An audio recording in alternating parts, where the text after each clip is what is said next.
So definitely stay active. So things like running, swimming, biking, anything to keep your body moving. Playing other sports is also great to keep that agility, hand-eye coordination. If you can play some soccer, some basketball, something like that.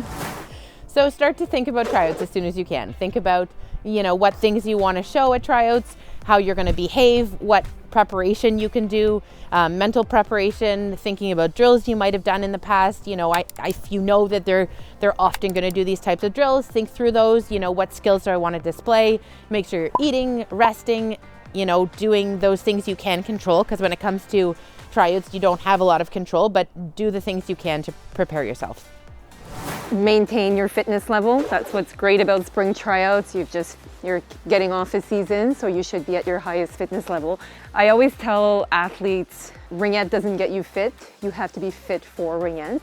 The other thing you can work on, which I think is very important, is working on focusing, on mindfulness. So that's something really hard, and it's something we actually don't practice enough, and you should be practicing that as much as you practice your Ringette skills. So just visualize yourself on how you want to perform at tryouts.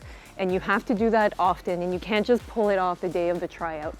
So visualize how you want to perform, or visualize yourself doing a Ringette skill, whether it's stabbing 10 rings in a row or making 10 good passes. But you really have to, that's important to have that skill. The other thing I would recommend that you work on is refocusing. So what are you going to do if you have difficulty with one of the drills at tryouts? You didn't perform as well as you wanted to, or a bad shift.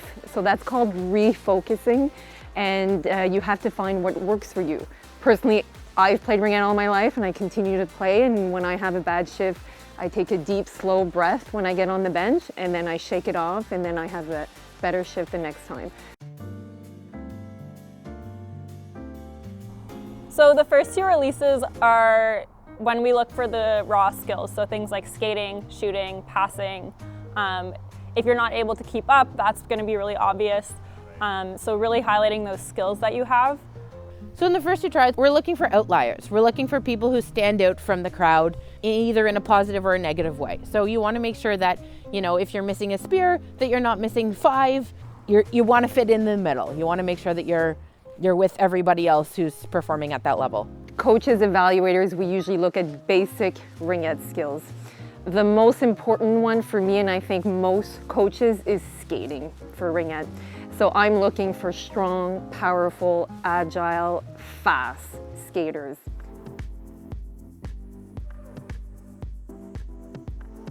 So when you're trying out as a defense, you want to make sure you're highlighting your man on coverage. So all over the ice, sticking with your player that you're covering, nice goal side, inside positioning.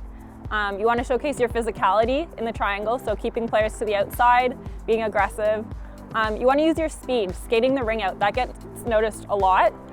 When you can jump middle, get off the boards, use your speed, beat those forwards, and make a good safe pass over the first blue line.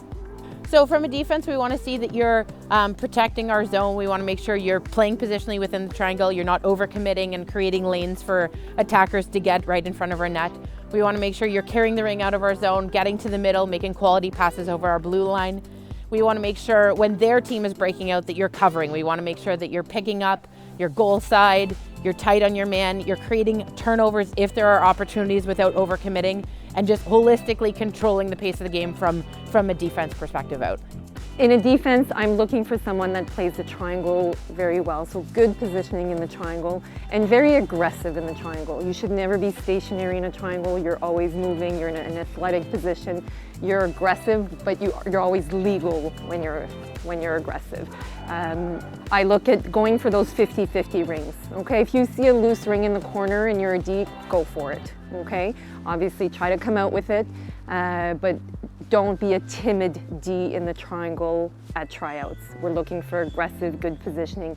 In the neutral zone, on the, we're looking for good coverage in the neutral zone. I'm looking for positioning in the neutral zone. So always gold side, inside. We look for tight gap control, good containment, but know when to release. So all these things, game sense.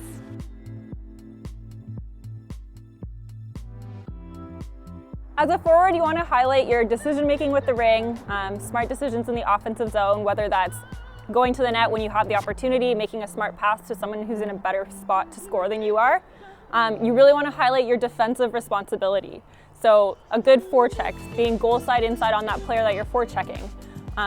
Not just watching the play go back into your own zone, but being a part of that and forechecking all the way back to your own ringette line. We want to see you put it in the net, right? A forward, we want to see that you can generate offense, you can put it in the net, you can create those chances, whether you're the one actually finishing and putting it in or making, creating that opening and then making a pass for someone else to finish. We want to see that offensive creativity. We want to see your back check also. Those are the two main things for a forward. We want to see that you're covering, that you're not taking a shot and then going off, but that you're disciplined about your coverage and making sure that you're staying with your player and creating those turnovers, checking with your team if you can, to go and create another attack. So forwards, I look more for playmaking ability. I want a forward that wants the ring. So at tryouts, don't be hiding in the offensive zone. Look like you want that ring. So that means you have to get open and you have to create space. So no standing around, because that does not create space. We're looking at also winning one-on-one battles. We're obviously looking also, or I'm looking, is your scoring abilities, so your shot. And I look at accuracy of your shot, but also do you vary your shot, the variety of your shot. You're not always doing the same thing. On forward and centers, the forecheck is huge, huge, huge for me when I'm looking at evaluating forwards and centers. So very strong on the forecheck, especially in the neutral zone. So at tryouts, never get off the ice when you're in the neutral zone forechecking. You should be forechecking all the way to the defensive ringette line, and then you switch.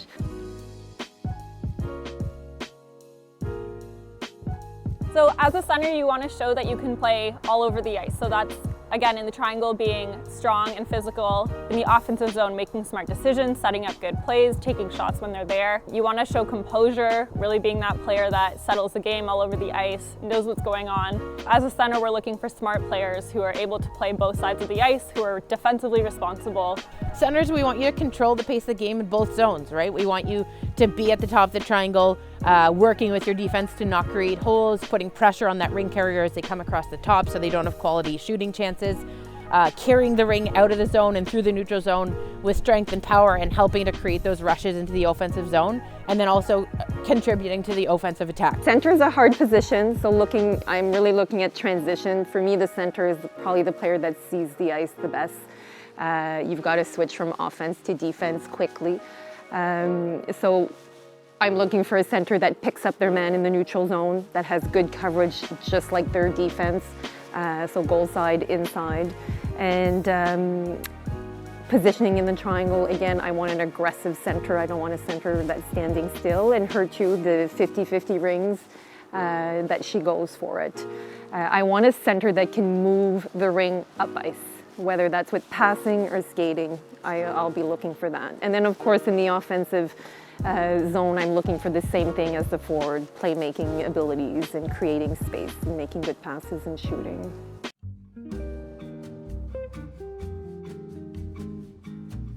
False. In a tryout, if you're taking really long shifts, there's a higher chance that the evaluators will see you when you're tired, when you're slow, when you're behind the play. Keep those shifts short, showcase your speed when you're out there, and then get off the ice and be ready to go again. Take lots of quick shifts where you can be really impactful rather than fewer long shifts where the quality of your play will deteriorate. 60 to 90 seconds at the most, and you should be changing. If everyone does that, everyone gets the same amount of ice time and everyone gets noticed. But definitely I do not recommend longer shifts.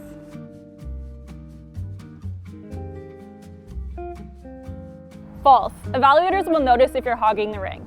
We want you to be making smart decisions, giving the ring to someone who's open, and just play it like you would normally play. Tons of super impactful players barely have the ring on their stick, right? You can play quiet, shutdown defense where your player never gets the ring. That's really impactful. We see that as assessors and as coaches. When you get the ring, you skate, you make the right pass, you're confident with the ring, you don't just get rid of it quickly without thinking.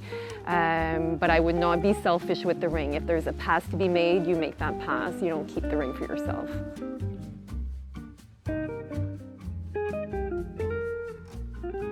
False. Just because there's no refs doesn't mean the evaluators won't notice that you're taking lots of penalties.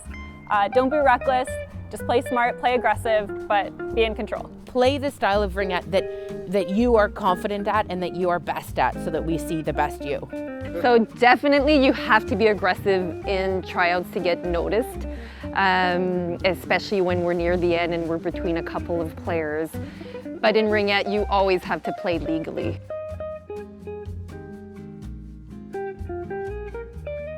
False. Even if you're not selected to the team you're hoping for, you're still going to have a fantastic season playing Ringette. And there's so many opportunities to improve, like Power Skating Plus, Ringette camps. Just because you didn't make the team this year, it doesn't mean you won't make it next year. It's a setback for sure if you don't make a team you thought you were going to or you really wanted to. But, assessing that Ringette is about, friendships and fitness and joy. And these are the things that you can take away and always, have with you in your Ringette career. One of my good friends that I've played with throughout my Ringette career did not make AA until her second year of U16. And she has played for Team Canada multiple times. So it's never too late if you put in the hard work, and of course if you have the skills to play at the AA level. Eating carbs, proteins, fruits and veggies. Don't hit up McDonald's. No, that's not good. Ah! We're recording, we're good. My special song is The Eye of the Tiger. The triangle, keeping those players to the outside. Oh, I just looked at the camera. So lots can change over the summer, or it's not the summer, I guess. It's like, there's not a lot that can change. You can, Being aggressive does not mean getting penalties. Tell that to GCRA. Oh. I have a soft spot for GCRA. I know you do. And there's so many opportunities to improve your game. Oh dear, that was going so well.